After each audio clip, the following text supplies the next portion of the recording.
నమస్తే మిత్రులారా. ఆమరణ నిరాహార దీక్ష నిరుద్యోగుల కోసం ఆఖరి అస్త్రంగా నేను అనుకొని భావించి దానికి సిద్ధమై మొదలుపెట్టినటువంటి ఈ కార్యక్రమం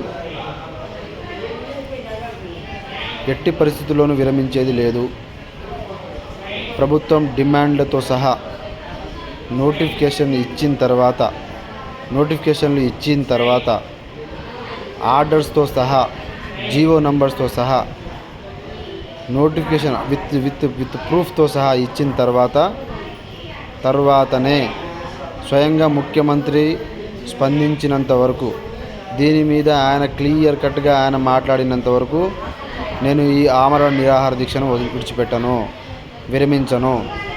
కాబట్టి నా అంతటా నేను మీడియా ముందు వచ్చి, లేదంటే ఇట్లా వీడియో ముందు వచ్చి నేను ఆమరణ నిరాహార దీక్ష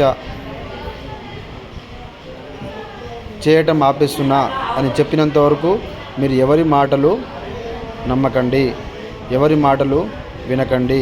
ఏ సోషల్ మీడియాలో వచ్చినా అవి వదంతులు మాత్రమే, వాటిని నమ్మకండి. నా అంతటా నేను వచ్చి చెప్పినంత వరకు నేను ఆమరణ నిరాహార దీక్ష చేస్తున్నట్టే లెక్క. ఎందుకంటే కొన్నిసార్లు మనము ఇప్పుడు రాబోయే రోజుల్లో మన దగ్గర ఫోన్లు కూడా ఉండనీయకపోవచ్చు, రాబోయే రోజుల్లో నాకు ఇట్లా మాట్లాడే ఓపిక కూడా ఉండకపోవచ్చు. సో పరిస్థితులు ఎట్లయినా ఉండొచ్చు. కాబట్టి ఇది మీకు ముందుగానే చెప్తున్నా.